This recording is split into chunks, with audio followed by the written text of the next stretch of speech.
In this clip, I interviewed the rock band Feeder. How are you guys doing today? Good, yeah. Pretty good. Yeah, and how are rehearsals going at the moment? Yeah, that's been good so far. We've been working on a few kind of very old tracks that we haven't played for quite a few years. So that's been fun. You know, trying to remember how the chords go. And Yeah, and what kind of old tracks are you? I can't give that all. Oh, God, it's a little Back something. As Far as Swim, which was our first kind of mini album that we released back in, what was it, 90? The Swim, 94, 95? Can't remember. 5, 6, yeah. But you know, we do occasionally like bring one of those old songs out. It's just good for the old school fans. Yeah, sure. But you know, we're not sure what we're going to put on the tour yet. We just want to have a good list that we can choose from. Sure. Now, your last album, Generation Freakshow, was the second album on your own label, Big Teeth Music, and the second album that you've done by not being on a big label. Does that give you a lot more freedom with your music and what you do? Do you know Yeah. what it is? Yes, we have freedom, but also sometimes we have the hard work because everything we have to make decisions, and you know, everything we have to do ourselves. Yeah, so yeah, yes and no. It's a good time. It's been a learning curve. I mean, like financially, it's been, you know, obviously, you know, you realise how, you know, why a lot of labels go bust or went bust. Yeah. So it has been a learning experience. Obviously, you know, we've had to get more involved with the business than what we probably would have sort of liked to, but it's a very small team. It's basically us, you know, and our manager really running it, and then we employ people around it. You know, we have, you know, press people, radio pluggers. So a lot of the people that we're working with are still they're actually people The same that we had people, before. yeah. So it's not that different. The only difference is when you're touring, you know, Europe, you know, for example, or going to places that be quite expensive, we've got to pay for all ourselves. You have to make sure that the tour can pay for itself, and if it can't, you have to, you know, find a good reason for doing it. So it's, you know, it's a way of spreading the word. Sure. So it wasn't like the Chipmunks, where, for example, you had this evil manager guy who was pushing you to do things a bit like It's quite similar to the manager from Chipmunks, isn't it?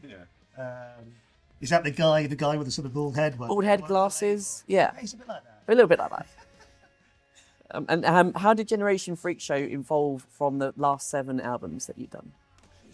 Well, I think it was kind of a natural step on from the previous album. You know, on the Renegades record, we really want to get back to our roots, back to a 3-piece, and just have fun with it. Not think too much about is it going to be a daytime radio, you know, single or whatever. Get back to how we started, kind of making, you know, noisy, melodic sort of 3-piece. You know, call it what you want. You know, people call it, you know, heavy metal pop music or whatever you want to call it. And it was important for us, I think. The band got quite big live. It was like a 5-piece band, and it was great, and you know, meant we could get a very big anthemic sound. But I felt after doing that long tour for Silent Cry album, it just felt, well, I felt like it maybe got a little bit stale. We just needed to sort of shake it up and maybe sort of start again in some way and sort of rebuild. That came out, and we had a lot of other stuff that was written at the same time that was a bit more commercial, maybe a bit more typical Feeder, but we didn't want that album to be, you know, not diluted, but we didn't want it to be too much of a mixed bag. We wanted it to be just like a really good rock record and not confuse people. This is what it is, and either like it or lump it, basically. Yeah. Sounds a bit selfish, but we had to do it for ourselves, didn't we? And to get back that spark. So Generation Freakshow was kind of some of the ideas and songs that were left over that we decided to hold back. So it's still a rock album. It still goes, I think, flows on really well from Renegades. But definitely a song base. Definitely a bit more song based and probably a bit more of a classic Feeder record. And I think it's probably a return to maybe our first 2 albums in some way. But without us sort of planning it, it wasn't like, let's get back to what we used to do. You know, it was just sort of, it just happened in a very natural way. Sure. I think that's the best way. Now, the tracks Side by Side, I was really inspired by when I read about this, and it was a paid download in aid for the victims of the 2011 Japanese tsunami and earthquake. Whose idea was that?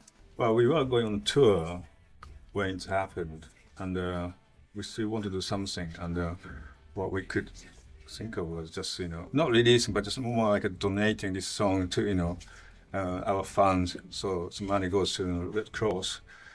Obviously, yeah, I'm Japanese, and Grant's, you know, Japanese wife, and we really connected to Japan. And yeah, also, do you know how, you know, the actual true story behind this? Go on. It's quite a long story, which I had told Taka about, but he probably can't remember it. But it was actually Jonathan Ross who actually gave me the idea. Oh.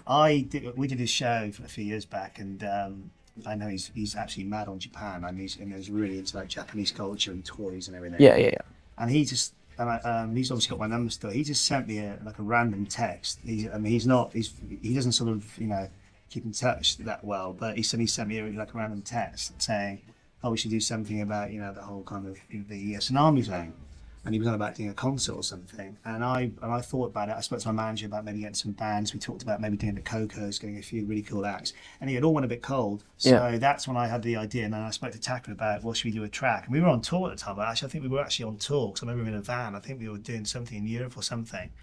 And we were thinking, well, what can we do? We haven't got time to go and do a new song.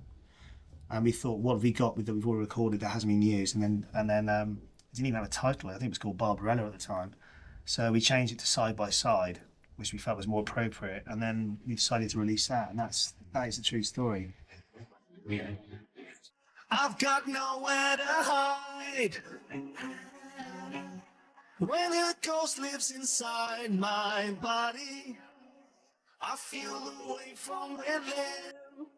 Now, with you guys being in your 40s, do you ever have nights where you're due to... do you ever have nights where you're due to play a gig, and you just think, all I want to do is get my slippers on, get my feet up, get a cup of PG and watch Corrie. Do you ever think that? It's the new 20. Yeah? It's the, it's not, I don't feel, obviously you can't take the knocks you can get away with stuff in your early 20s, on tour, especially late nights and stuff. So you've got to look after yourself a little bit more, but also I think you probably gain a bit more experience. Yeah. It does amaze me, that we're sort of music we do, the fact that we are, 40s now. But, Dave Grohl's in his 40s, isn't he? There's Neil Young's 65, isn't he? Have you seen him? He's amazing live. He's still rocking the house.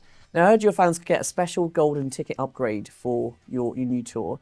When I heard that, I was kind of thinking Willy Wonka, chocolate. What is it? That is it. It is Willy Wonka and chocolate. Chocolate bar when you come in. Yeah. With sort of faces of the band, with band members on each one. No, I mean, I think it came from a manager's idea. I think he had people saying, never get a chance to meet the band. It's a free upgrade. I think basically everyone that's bought a ticket goes into the hat and they just pick out some names for each show. And you get to come and see a little bit of the sound check and, meet the band, we'll sign some stuff, you get some merchandise, say hello to the crew. Something I do with every band that I interview is I ask them to sing something for my daughter. She's 2 years old, she's called Scarlett, and I'm a very mushy daddy. Now, I know that you said before, Grant, that you're resting your voice. No, I'll do this for you. Yeah, you do a little something? Yeah, I can do that. I'm going to sing a song, which is I don't know the whole song, I know the first bit. It's a Japanese song that apparently was sung to my wife when she was a little girl, and I sang it on stage at Fuji Rock in Japan. Everyone thought I was completely cuckoo. Okay, you ready? We're ready. Okay, this one's here for you, Scarlett.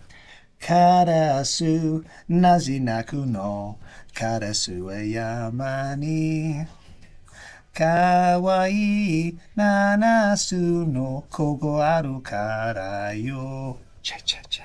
Shouldn't have that bit on the end, but I always do that bit. That's nice. That adds something. About, why you so sad, little blackbird or something. There's something about little bird, why you so sad. A bit, yeah. There you go. Yeah. My career's over. Do you want to sing anything, Taka? No, I'm only basis. All right. All right. Not going to go there. So, Grant and Taka, thank you so much Thank you. for joining me for the interview. My pleasure. And good luck with the tour. Thanks.